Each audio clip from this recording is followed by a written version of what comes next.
Hola, les habla Anderson Hernández. Vamos a leer en esta oportunidad en Hechos de los Apóstoles capítulo 4. Hechos de los Apóstoles en el capítulo 4 y vamos a considerar la primera sección de este capítulo 4. Antes de la lectura vamos a orar.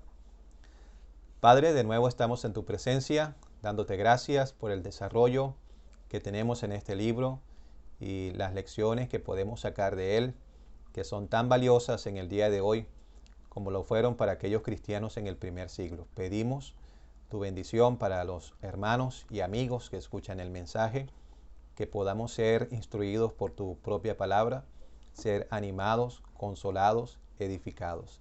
Ayúdanos pues, necesitamos de tu ayuda, te lo pedimos en el nombre de nuestro Señor Jesucristo. Amén.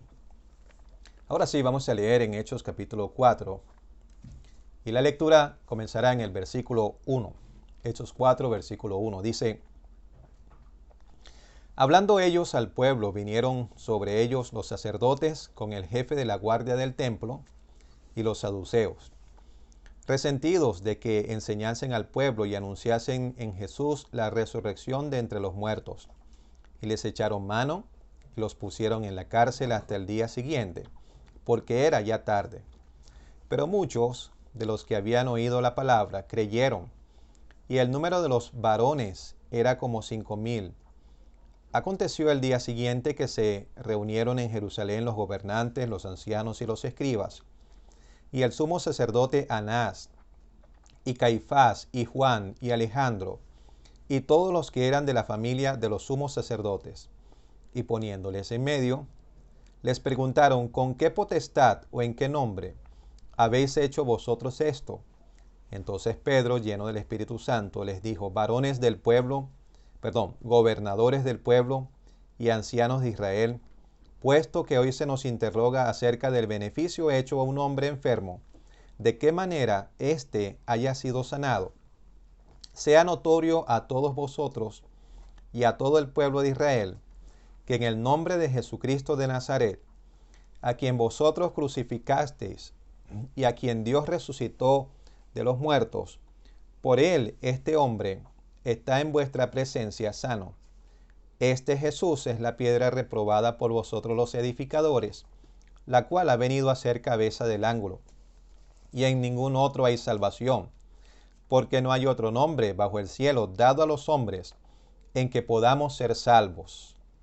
Entonces, viendo el denuedo de Pedro y de Juan, y sabiendo que eran hombres sin letras y del vulgo, se maravillaban y les reconocían que habían estado con Jesús. Hasta aquí está bien la lectura, suficiente para considerar esta primera sección del capítulo 4. Quiero ver en líneas generales 4 cosas en capítulo 4 de Hechos de los Apóstoles. Vamos a comenzar con el comienzo de una presión, valga la repetición de la palabra comienzo, el comienzo de una presión. Segundo, vamos a ver la continuidad de un progreso. Tercero, vamos a ver la crítica en una pregunta. Y cuarto, las características de un poder. Capítulo 4 comienza con el comienzo de una presión. ¿Sabe? Cuando alguien pretende servir a Dios, cuando alguien quiere dedicar su vida al servicio del Señor, a predicar el Evangelio, a cumplir la voluntad de Dios, no va a pasar tiempo en que vengan las oposiciones, las dificultades y las pruebas. Capítulo 2 apenas comenzaron a predicar el Evangelio, 3,000 personas profesaron ser salvas, fueron bautizadas, añadidas a la comunión de la asamblea local allá en Jerusalén, comenzaron a perseverar en la doctrina de los apóstoles, en la comunión unos con otros, en el partimiento del pan, en las oraciones, creyentes practicando la hospitalidad, la liberalidad, teniendo en común todas las cosas. Era un ambiente ideal. Capítulo 3 vemos la sanidad de un hombre que había pasado toda su vida impedido de entrar al templo porque tenía un defecto físico. Pero rápidamente, así como el Espíritu Santo comienza a actuar, también el enemigo de Dios comienza a trabajar para pretender estorbar la obra de Dios. Cuando a veces predicamos el Evangelio, cantamos al oyente, tu alma es campo de batalla entre el diablo y Jesús. ¿Quiere Satanás tu muerte? Cristo quiere tu salud. Porque la predicación del Evangelio es una batalla espiritual. Se está librando una lucha que tiene repercusiones eternas si el enemigo de Dios así lo conoce. Por eso vemos que rápidamente, apenas en capítulo 4, comienza una presión de parte de los enemigos del Evangelio de Dios, los mismos que criticaron al Señor, los mismos que hicieron lo posible para llevarlo a la cruz del Calvario y pensar que de esa manera se iban a librar de él para siempre, son los mismos que ahora están citando a Pedro y a Juan para impedirles predicar el Evangelio de Dios. Tenemos aquí dos grupos de enemigos. Primeramente vemos los representantes religiosos y segundo vamos a ver los representantes civiles, ahí los gobernadores también y los ancianos del pueblo. Entre los representantes de los religiosos, perdón, tenemos a los sacerdotes, tenemos los saduceos, es una escuela religiosa en Israel. Tenemos también los fariseos, que querían hacer énfasis en el formalismo religioso. Entonces, ellos no tenían, por lo que vemos, sus propias evidencias, sus propias palabras, su propio odio, no tenían la naturaleza de Dios y por lo tanto no podían apercibir el mensaje que venía de Dios. Ellos mismos se hicieron responsables de la muerte del Señor Jesucristo. Ellos le dijeron a Pilato, su sangre sea sobre nosotros y sobre nuestros hijos. Por eso no es casual ni sorprendente que actúen de esta forma tan cruel y tan rápida para atacar a los siervos de Dios. Así que creo que la lección es sencilla pero importante, apreciado hermano. Si usted quiere compartir el Evangelio con otros, si usted quiere vivir una vida que agrada a Dios, sepa que vendrá oposición. Pablo dice, si alguno quiere vivir piadosamente, padecerá persecuciones. No le parezca raro las críticas, no le parezca raro la oposición, porque lo hicieron con el Señor Jesucristo y todos los que en la historia han querido vivir para Dios han pasado las mismas persecuciones. Ahora, la persecución y la oposición, Dios la ha transformado en oportunidades, como en este caso también. Pedro y Juan tuvieron la oportunidad de testificar ante personas importantes de la sociedad. Ahora, el Espíritu Santo también nos va a dejar un registro de la continuidad del progreso. En capítulo 2 se dice que creyeron como 3,000 personas. Ahora, en capítulo 4, vamos a ver que el número de los varones era como 5,000. La obra iba creciendo. El apóstol Pablo va a explicar en 1 Corintios que el crecimiento en la obra de Dios lo da Dios. Nosotros somos solamente sembradores, predicadores del Evangelio. Dios es el que salva las almas, Dios es el que da el crecimiento y Dios es el que registra el crecimiento. No nos toca a nosotros estar sacando cuentas ni estar publicando cuántos se han salvado para vanagloriarnos. Es importante, obviamente, comunicar a otros para la oración. Pero a donde quiero llegar no es mi registro personal el que debe así llenarme de orgullo y vanagloria. Dios, por medio del Espíritu Santo, así inspiró al escritor Lucas para dejar el registro escritural del progreso de la obra de Dios. Una obra que estaba en progreso, que estaba comenzando a crecer, porque el propósito de Dios es que el Evangelio llene hasta el fin del mundo. La obra estaba comenzando a progresar. Y en el día de hoy la obra de Dios sigue también en progreso, sigue en crecimiento, porque Dios no va a parar su obra. El apóstol le dice a los filipenses, el que comenzó en vosotros la buena obra, la perfeccionará hasta el día de Jesucristo. Dios está haciendo su obra, Dios está prosperando su obra y Él la va a completar. Pero ellos comienzan con una pregunta que forma parte de una crítica y están poniendo en duda la autoridad con que ellos hicieron ese milagro. Eso nos hace pensar la verdadera dureza del corazón humano. Están viendo al hombre sanado, al hombre que está ahora alabando a Dios, que ahora tenía libertad de entrar al templo de Dios, y todavía están preguntando con qué autoridad o bajo qué nombre ellos habían hecho este milagro. Creo que en el discurso breve, directo, conciso, preciso que Pedro les va a presentar, Pedro va a hablar dos cosas importantes de la autoridad de Cristo. Él comienza hablando de su autoridad para sanar en los primeros versículos de su intervención, y los va a llevar al final de su intervención para presentarles la autoridad de Cristo para salvar, su autoridad para sanar y su autoridad para salvar. Ese tiene que ser el énfasis de la predicación del Evangelio. Hay mucha gente interesada en saber de milagros, de circunstancias emocionales, y quieren ver cosas, pero nuestro énfasis es guiar al oyente, al pecador, para que puedan ver el poder de Cristo para salvar. Entonces, qué importante, ¿verdad? Era un aspecto legal. Por eso es que ellos tenían que traer a los gobernantes y a los ancianos, porque querían enjuiciarle legalmente. Cuando alguien hacía un trato, un negocio o una obra, tenía que tener un escrito como un permiso legal, y ese permiso legal, debía tener el sello y el nombre de la autoridad legal que les permitía hacer esa obra o efectuar lo que quería efectuar.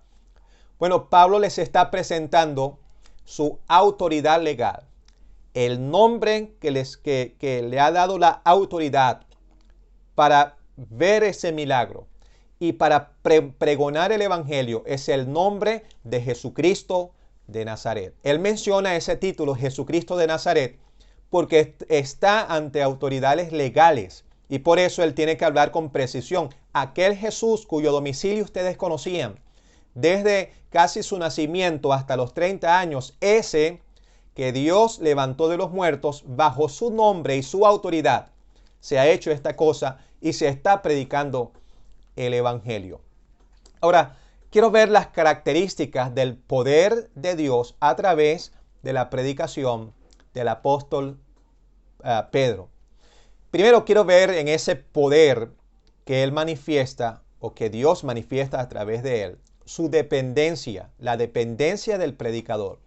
Comienza el escritor diciendo que Pedro, versículo 8, lleno del Espíritu Santo.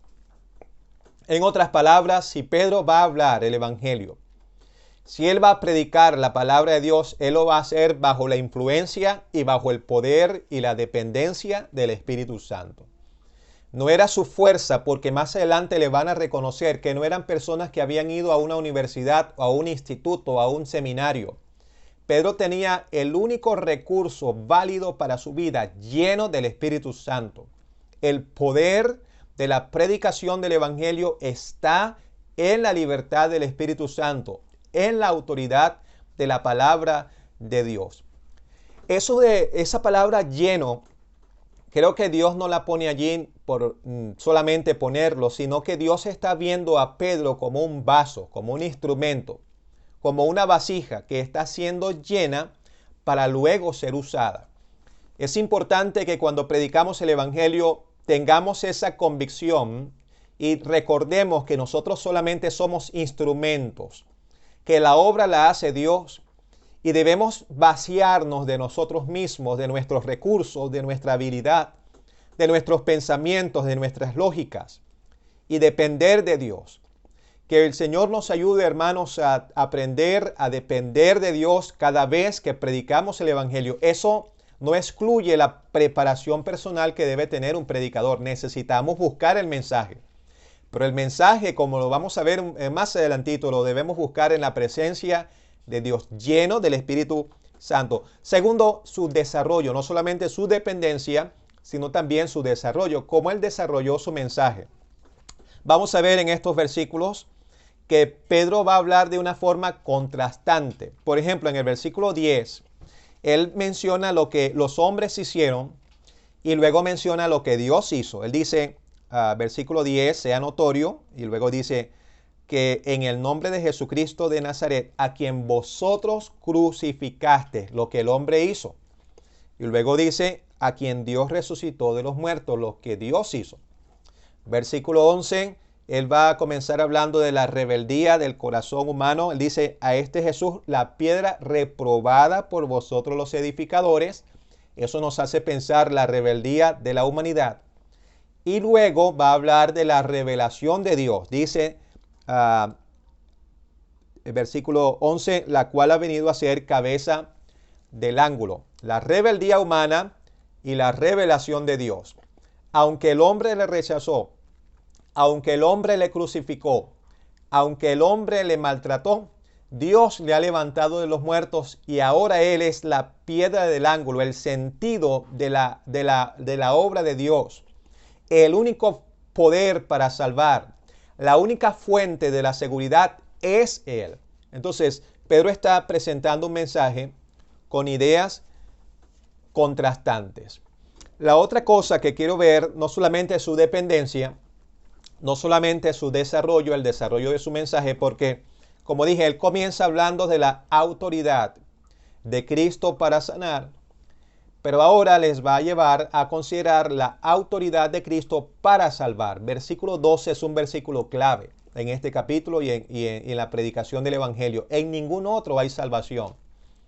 Quisiera dirigir la atención especialmente a los que no son salvos, que entienda que el tema de la predicación del Evangelio es la salvación a través del Señor Jesucristo. Que no hay salvación en religión, que no hay salvación en obras, que no hay salvación en penitencias, en hacer pagos, en esfuerzos humanos, porque no hay otro nombre bajo el cielo dado a los hombres en que podamos ser salvos, porque Él fue el que vino del cielo para ir a la cruz del Calvario, morir en favor del pecador, dar el pago por nuestros pecados por medio de su preciosa sangre, y Él dijo, consumado es. En otras palabras, ya todo está completado. El ser humano no necesita añadir a esa obra porque es una obra completa y Dios lo ratificó al resucitarle de los muertos. Lo único que usted necesita es arrepentimiento para con Dios. Ver su vida a la luz de la palabra de Dios, reconociendo sus pecados y recibiendo por la fe al Señor Jesucristo, porque la Biblia dice, el que en Él cree tiene vida eterna. Ese es el mensaje de la predicación del Evangelio. Entonces dije en cuanto al poder del mensaje, tres cosas: su dependencia lleno del Espíritu Santo, su desarrollo, ideas contrastantes, pero enfocando la salvación por medio del Señor Jesucristo, y tercero, su devoción. La última versículo que leímos dice que reconocieron que eran personas sin estudios prácticamente, y luego dice, el versículo 13, les reconocían que habían estado con Jesús. La devoción de los predicadores. Allá en Marcos, cuando dice que el Señor llamó a los discípulos, dice, les llamó para que estuviesen con Él. ¿Dónde se encuentra el poder para predicar el Evangelio? Estando con Él. A solas con el Señor. Una vida de oración. Una vida de devoción. Hoy en día hay tantos que se glorían y se esfuerzan y confían en títulos universitarios para predicar el Evangelio, para llamarse predicadores o pastores o reverendos o misioneros, lo que sea.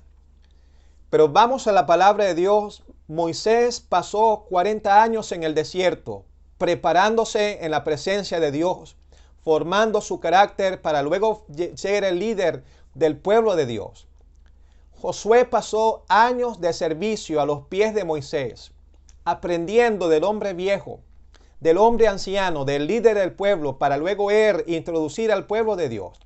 Los discípulos pasaron 3 años cerca del Señor, aprendiendo de Él, estando con Él. Y ahora estos le están reconociendo que habían estado con Jesús. Por eso en la Biblia no vemos instituciones, no vemos universidades, seminarios. El poder, la autoridad de cada predicación, de cada predicador, se obtiene en su presencia. Hace muchos años ya un predicador, un siervo del Señor en Venezuela, se llamaba Don Delfín Rodríguez. La noche en que fui salvo, él fue uno de los que predicó el evangelio públicamente allá en la asamblea en Bartolomé Saló, en Puerto Cabello, en Venezuela. Don Delfín Rodríguez una vez estaba esperando un autobús y luego vino un predicador de una denominación cristiana y comienza a decirle, usted es predicador. Bueno, y le dice este señor, yo me gradué en el seminario tal. ¿Dónde se graduó usted? Quería que don Delfín le mostrara un título y le dijera, yo predico porque me gradué en tal universidad. Y este hermano ya algo anciano, con mucha experiencia, le dijo, yo me gradué en el seminario Rodillas.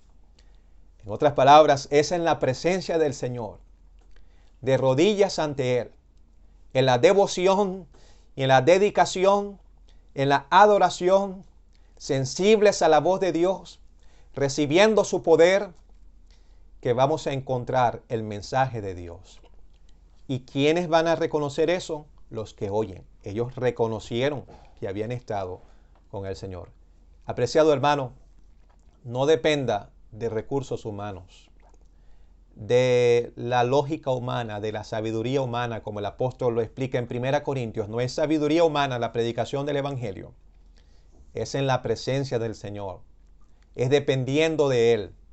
Y otros van a reconocer a quien habla porque ha pasado tiempo con Él. Ojalá el Señor nos ayude a que estas lecciones tan sencillas pero tan elementales, prácticas y necesarias, podamos aplicarlas a la vida nuestra para seguir en esa obra que está en progreso para la gloria de su nombre.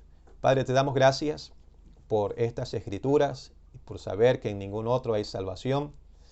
Gracias porque para nosotros es un tremendo privilegio hablar de Él. Reconocemos que solamente somos vasos, instrumentos frágiles. Queremos ser llenos de ti, ser instruidos por ti. Y ojalá otros puedan ver en nosotros que hemos estado con Jesús. Bendice pues a los oyentes. Guarda a cada uno en sus casas. Te lo pedimos en el nombre de nuestro Señor Jesucristo. Amén. Nos vemos en el próximo video. Que el Señor les bendiga.